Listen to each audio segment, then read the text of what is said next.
ఇంట్లో ఉన్న బంగారాన్ని విడిపించి ఆ రోజు ఆన్లైన్ రేటుకే మేము కొంటాం. Sharma gold company. కర్కటే పూర్వ ఫల్గుణ్యాం తులసీకారణోద్భవాం పాండ్యే విశ్వంభరాం గోదాం వందే శ్రీరంగనాయకీ. సుమన్ టీవీ ప్రేక్షకులకు నమస్కారం. తిరుప్పావై వ్రతంలో మనం ఈ రోజున రెండవ పాసురాన్ని మనం సేవించుకోబోతున్నాం. గోదాదేవి ఈ పాసురంలో ఏం చెప్పింది, ఇందులోంచి మనం ఏం గ్రహించాలి అనే విషయాన్ని యథాశక్తి మనం సేవించే ప్రయత్నం చేద్దాం. ముందుగా పాసుర విన్నపం. வையத்து வாழ்வீர்கள் நாமும் நம்பாவைக்கு செய்யும் கிரிசைகள் கேடீரோ பார்க்கடலுள் பையத்து என்ன பரமனடி பாடி நெய்யுண்ணோம் பாலுண்ணோம் நாட்காலே நீராடி மையிட்டெழுதோம் மலரிட்டு நாம் முடியோம் செய்யாதன செய்யோம் தீக்குறளை சென்னோதோம் ஐயமும் பிச்சையும் ஆந்தனையும் கைகாட்டி ఉయ్యుమారెన్ని ఉహందేరో రెంబావాయ్. మొట్టమొదటి పాసురంలోనేమో అధికారి ఎలా ఉండాలి అని తెలియజేశారు గోదాదేవి. ఎవరి అధికారి వ్రతం చేయడానికి? ఆసక్తి ఉన్న ప్రతి ఒక్కరూ అధికారి. అలాగే భగవంతుణ్ణి పొందడానికి ఉపాయము భగవంతుడే, పొందబడేది భగవంతుడే. అంటే ఉపాయము ఉపేయము. ఉపేయము అంటే పొందబడేది అని అర్థం. ఉపాయము అంటే దాన్ని పొందించే సాధనము అని అర్థం. లోకంలో సాధారణంగా ఉపాయము ఉపేయము వేరేగా ఉంటాయి. ఉదాహరణకి ఒక వ్యక్తి ఒక 2 రోజుల్లో ఒక 50,000 రూపాయలు సంపాదించాలి అనుకున్నాడు అనుకోండి. అతను వ్యాపారము చేయొచ్చు, ఉద్యోగము చేయొచ్చు, వ్యవసాయము చేయొచ్చు, ఇలా ఏవో చేయొచ్చు. సో ఈ వ్యాపారమో ఉద్యోగమో వ్యవసాయమో ఇది ఉపాయము అనబడుతుంది. అతను పొందే 50,000 రూపాయల ఫలము చూసారా, దానికి ఉపేయము అని పేరు. దీన్నే ప్రాప్యము ప్రాపకము అంటారు. ప్రాప్యము పొందబడేది, ప్రాపకము పొందించేది. కానీ భగవంతుడి విషయంలో పొందించేవాడు పరమాత్మయే, పొందబడేవాడు పరమాత్మయే అనే విషయాన్ని మనకు మొట్టమొదటి పాసురంలో చెప్పింది గోదాదేవి. ఇక రెండో పాసురంలో ఈ వ్రతంలో పాల్గొనేటటువంటి ఓ గోపికలారా, మనం ఏం చేయాలి, ఏం చేయకూడదు అనే విషయాన్ని మనకు తెలియజేస్తుంది. మనకు అర్థం కావాలంటే డూస్ అండ్ డోంట్స్ అంటాం చూసారా, అలా వాటిని తెలియజేస్తుంది ఈ పాసురంలో. వైయత్తు వాళ్వీర్గాళ్ నాము నమ్ పావేక్.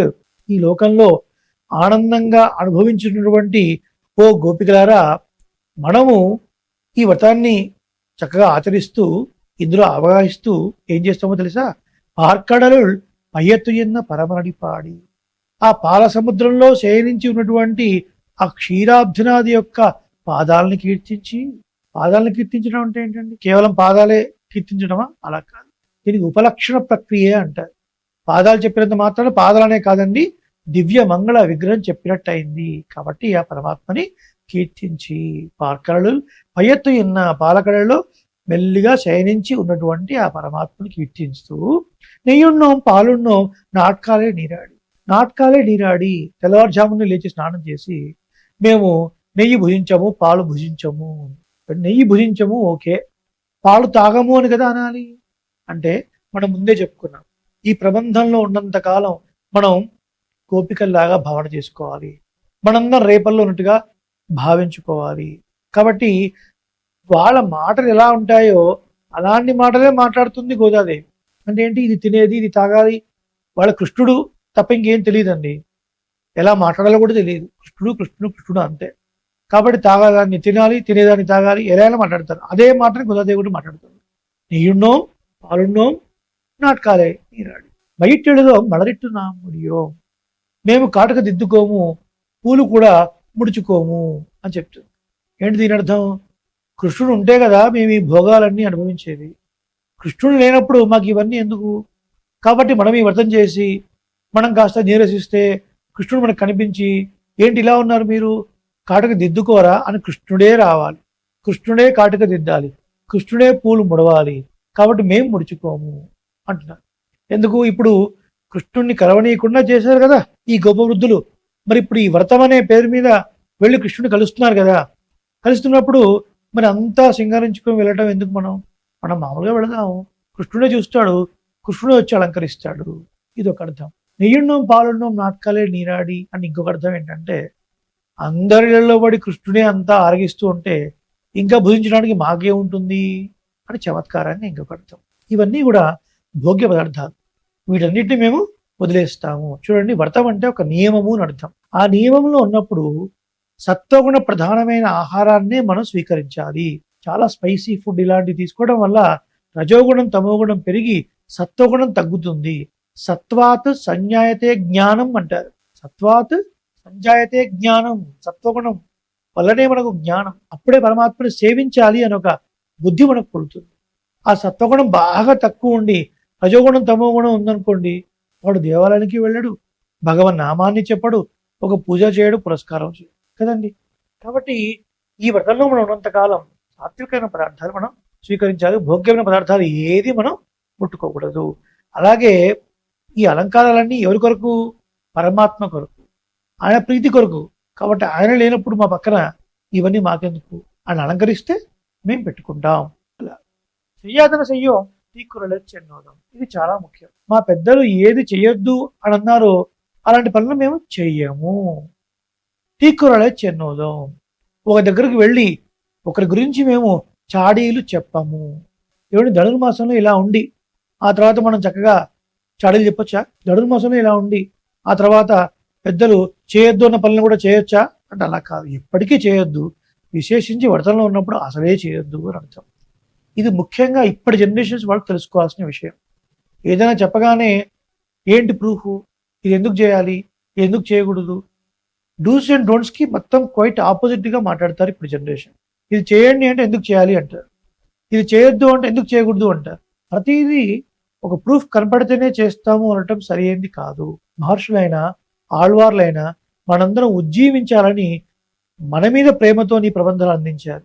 దీంట్లో ఏం చెప్తున్నారో అన్న విషయాల్ని పెద్దల ద్వారా మనం గ్రహించి మన జీవితాన్ని మార్చుకుంటే మనము బాగుపడతాము, సమాజం బాగుపడుతుంది, రాష్ట్రం బాగుపడుతుంది, దేశం బాగుపడుతుంది. ఏమంటే ఆకలిగా ఉన్న పిల్లవాడు అమ్మ దగ్గరికి వెళ్ళి అన్నం పెట్టు అంటే ఆకలి చూపించిన ఆయన పెడతాను అంటే వాడు బతుకుతాడండి? మరి ఎలా పెడుతుంది తల్లి?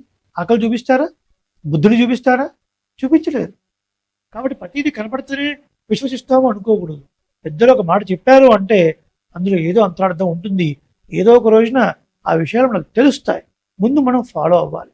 ముఖ్యంగా పెద్దలు చెప్పింది వినాలి. అలాగే ఎవరి గురించి చెడుగా మాట్లాడకూడదు. ప్రతి వాడిలో కూడా మంచి ఉంటుంది, చెడు ఉంటుంది. So everyone has Born with merits and demerits. So we have to ignore the demerits and consider extract the merits. ప్రతి వాళ్ళు ఉన్నటువంటి దోషాల్ని పక్కన పెడదాం, మంచి గుణాలని మనం స్వీకరిద్దాం. ఆ విషయాన్ని చెప్తుంది గోదాదేవి. ఇలా ఉండాలి మనం ఈ వ్రతంలో ఉంటే. అలాగే అయ్యమం పిచ్చయ్యం ఆందనేయం కైకాట్టి. అయ్యమం అంటే జ్ఞానాధికులకు చక్కగా మేము సత్కారం చేస్తాము. అంటే వేద పండితులకు, ఇతిహాస పురాణ ప్రబంధ ప్రవచనాలు చెప్పేటువంటి పెద్దలని చక్కగా మేము వెళ్ళి వాళ్ళని సేవిస్తాము. చక్కగా వాళ్ళకి దక్షిణ తాంబూలాలు సమర్పిస్తాము. అలాగే సాధువులకు భిక్ష వేస్తాము. ఏమీ లేదనకుండా వాళ్ళు తృప్తి పడే విధంగా మేము దాన ధర్మాలు చేస్తాము అని చెప్తుంది. ఇలా ఉండాలి మనము. మనం సంపాదించిన దాంట్లో ధర్మానికి ఖర్చు పెట్టాలి, పెద్దలను సేవించాలి, సాధువులకు వాళ్ళకి కావాల్సింది ఏదో మనం ఏర్పాటు చేయాలి. దానము ధర్మము అంటారు. ఇది చాలా ముఖ్యం. ఇది మనల్ని కాపాడుతుంది, మన తరాన్ని కూడా కాపాడుతుంది. అందుకే అంటారు స్వల్పమప్యస్య ధర్మస్య త్రాయతే మహతో భయాత్. కృష్ణ పరమాత్మ గీతలో చెప్పినట్టుగా మనం చేసేటువంటి ప్రతీది కూడా భవిష్యత్తులో రాబోయేటువంటి పెద్ద సమస్య నుండి మనల్ని కాపాడుతుంది. ఇది మనం గుర్తుపెట్టుకోవాలి. ఉయ్యుమారండి ఉహందేలో రెంబావాయ్. చక్కగా మేము ఒక ఉజ్జీవించే విధానాన్ని తెలుసుకోండి, ఈ వ్రతంలో అవగాహించండి అని చెప్తున్నారు. ఎన్నో ఎన్నో అకేషన్ చూస్తూ ఉంటాయి.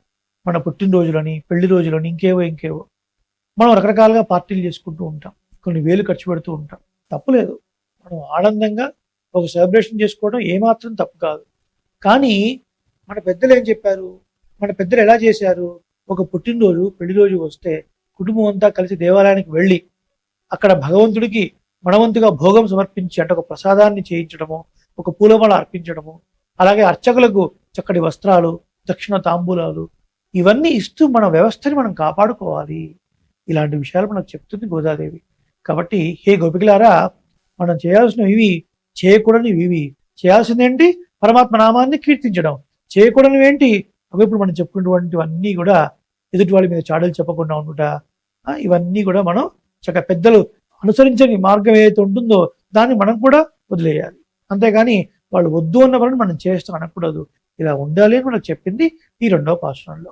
శ్రీమచ్చే విష్ణు చిత్తార్య మనోనందన హేతవే నందనందన సుందర్యై గోదాయై నిత్యమంగళం. జయ శ్రీమన్నారాయణ. శ్రీమతే రామానుజాయ నమః. స్వస్తి. అనేక మంగళాశాసనాలు.